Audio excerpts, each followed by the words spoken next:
How many years have you been doing POPO? This was my first year. How did you find out about it? I don't remember. I don't know. Oh, I know. It was from Rattle. Oh, yeah, the essay. Yeah. Yeah. What attracted you to it? The spontaneity of it. The playfulness of it. I think my best poetry comes from a kind of playful place, and there's something just casual and playful about postcards. And I've been doing something for a long time. I'm on an old writing community called On the Well, and we have a section there called 2-minute poetry, where the idea is you have 2 minutes, 120 seconds to write a poem, and it's like improv poetry. There's no chance to think; you just write. And I've always enjoyed that. And to me, postcard poetry is almost like that. Only you can take as long as you want, but it reduces the amount of self-censorship and self-editing that seems to go on, that inhibits so much. Anyway, I really enjoyed it. You say you have no time to think, and that is a sentiment that is counter to the prevailing mainstream in North American poetry, where not only do they want it to be quote unquote well thought out, and I'm not suggesting it not be well thought out, but ironic and have a message and be understandable. Well, I find that the less you think about that requirement, the better your irony and your inner meanings become. It just comes out of play. I swear the best ideas happen when we're playing. I mean, that's how children grow up. That's how they learn. And poetry is a kind of learning too for grown-ups. So. How does POPO augment your own poetry composition practice? Well, I look forward to doing it again. I'll say that. I mean, this was all new to me, and I tried some things that did not work, and I tried some things that worked very well. And obviously, on the postcards I received, the same thing was going on. Some of them worked so well that I've been submitting them. None of them have been accepted anywhere yet, but I just felt, wow, these are good ideas. And, I sent out 32 postcards, and I'd say about 5 of them contained good ideas. None of them were perfect, as the requirements are. I didn't rewrite them over and over again. I just wrote them. And the same thing from my experience with 2-minute poetry. Good ideas come out, and then you work on them. The work comes in the second draft. And yes, I believe in editing. I believe in and a lot of good ideas come on the second pass. The first time, I don't know, it's coming out of your subconscious, and then the second pass, you're like a psychotherapist studying the subconscious that came out and figuring out what was the kernel that attracted you to that thought in the first place. Tell us about your postcard method on the occasions where it worked.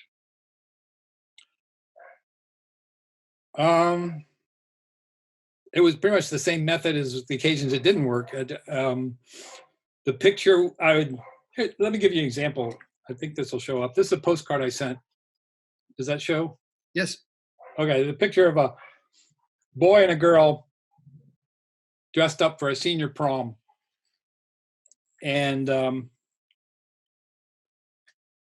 it's from the 1960s. I put myself back into that place. It's actually a picture of myself. And show us again. Excuse me? Show us again. Okay. It's myself and my prom date. What high school is that? Walter Johnson High School in Bethesda, Maryland. So I looked at it, tried to look at it objectively, and think, man, that guy is a dork. and, and and that girl is such a beauty. And how do they ever get together? I mean, let's be honest, you know. So I wrote a poem. Can I read it? It's very Yeah, short. yeah, sure. Senior prom, 1965. I'm the dork, she's the beauty. Dad's Polaroid, always impatient with the fixer, streaked like memory. Because maybe you noticed there were streaks across the photograph. The old Polaroids, you had to apply a fixer on them right away. And he was kind of impatient with that. Anyway, so I put that in the, okay, Dad's Polaroid, always impatient with the fixer, streaked like memory. After prom, we walked in the rain, dripping eyelashes, kissing. Borrowed poncho, leaked brown, ruined the rented tux. But she still has the pressed corsage. She told me at reunion. Which reunion did you go to? Oh, I'm talking about the 50th high school reunion, because from 1965, 2015 was the 50th. Now, I didn't actually go to the reunion. That part's fiction. But, you know, when I started the poem, I didn't even know it was going to end there. That's always the best poetry, the ones where you don't know where you're going. And that's one of the nice things about something like POPO, that it puts you in that space where you just start something out and hope it goes somewhere. Sometimes it does, sometimes it doesn't, you know, like.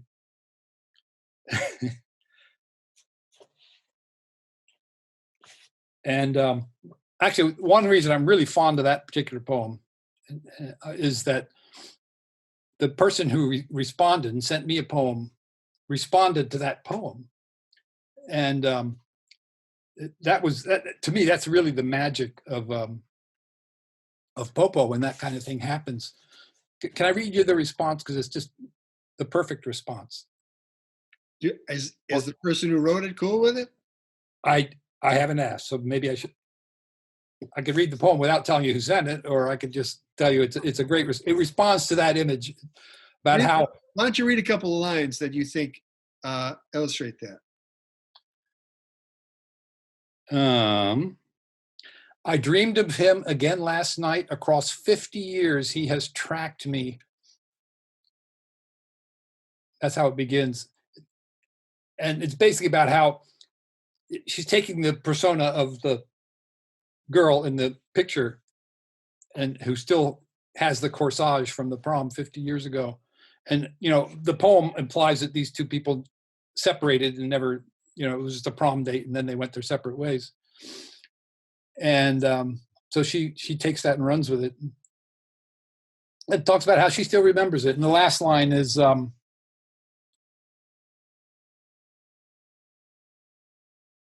always in the dark hours when current demands let loose their holds, and I can couple in a conversation I barely recall when I wake. I just thought it was marvelous that she could respond to what I'd sent, and both of them, you know, were created by the postcard. The fest. Yeah. Tell us other things you love about POPO.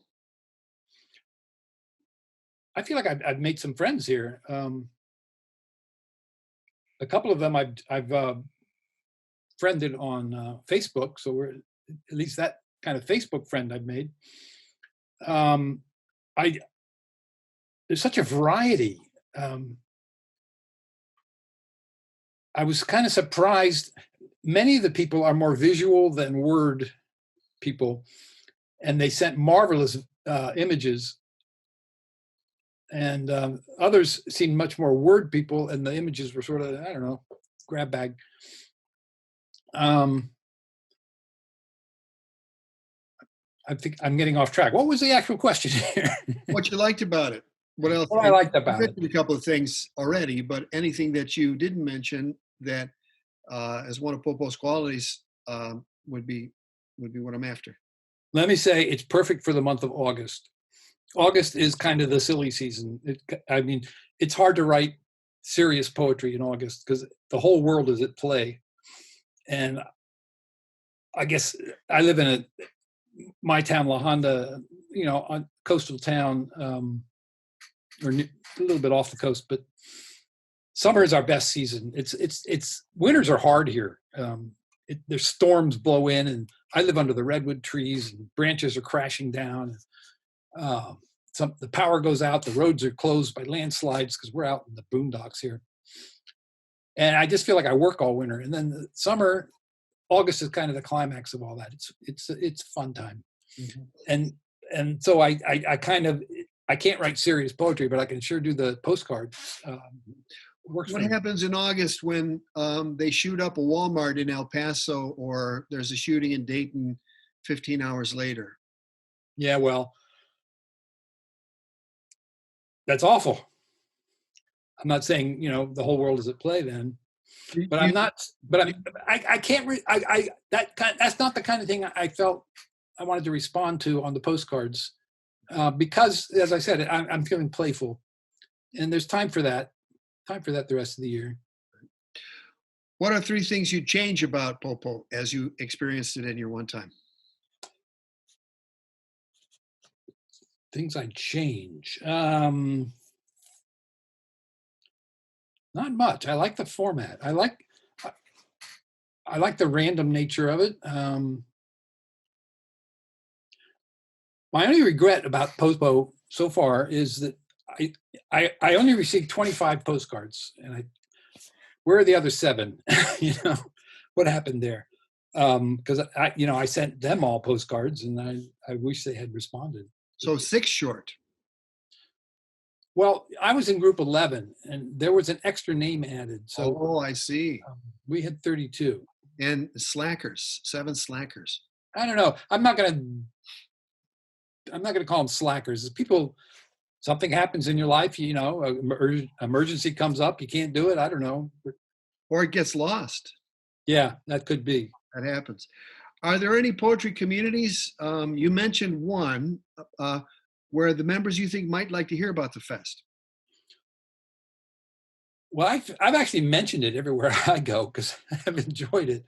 I've even gone to some poetry readings where I show a couple. Well, like the postcard I just showed you. I showed the postcard and the response. Just trying to. I guess I'm enthusiastic about it. I share it, and many people have shown interest. I'm in an online group called Verse Virtual, which. I think I've shared it with. If I haven't, I will certainly be bringing it up. And I'm in some local groups. I've shared it with them as well.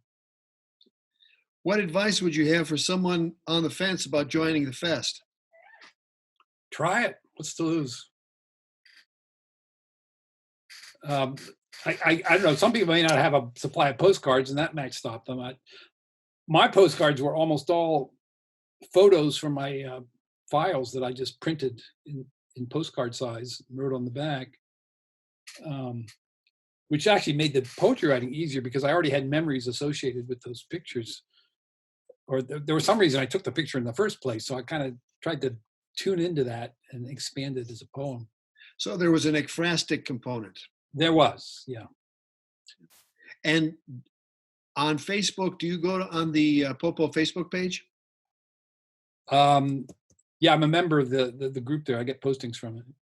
What do you spend a lot of time there? Do you like what that adds to the fest? What do you think about that? It was interesting for a while, and then I stopped going there.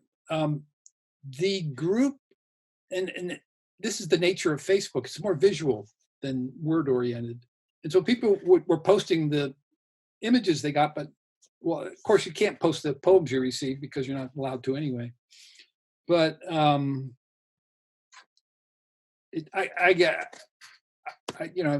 day is short. I can't do everything, and I tried it out for a while, and I still get the feed in my my homepage, but I don't go there. Well, I'm grateful for your POPO evangelism. I'm grateful to you for starting it and maintaining it. That must be quite a job. It's a lot of fun. It gets a little more rewarding each year. Mm. I like the fact that it's spontaneous composition because I've studied that and prefer that, and think there's a quality in spontaneity that's not achieved in the thing that's worked over and over or workshopped. So that's one thing, and that was part of the reason why the fest started. Um, I started making my own cards now, which I'm having a lot of fun doing. And I didn't expect myself to be a quote unquote artist and making collages and having a gas with that. Um, I love the notion of seriality, how themes can kind of come in and out during the month of August and without trying. Um, the epistolary nature about what's happening now has a kind of a journaling feel to it and sort of a marking of the summer. And the last frontier is the handwriting to make it more calligraphic, I guess would be the word if there was such a word. So I each year it allows me to go a little deeper, and the fact that people are interested. Last year, 424 participants is it's very heartening. Although we have plans to increase it considerably. So Probably will.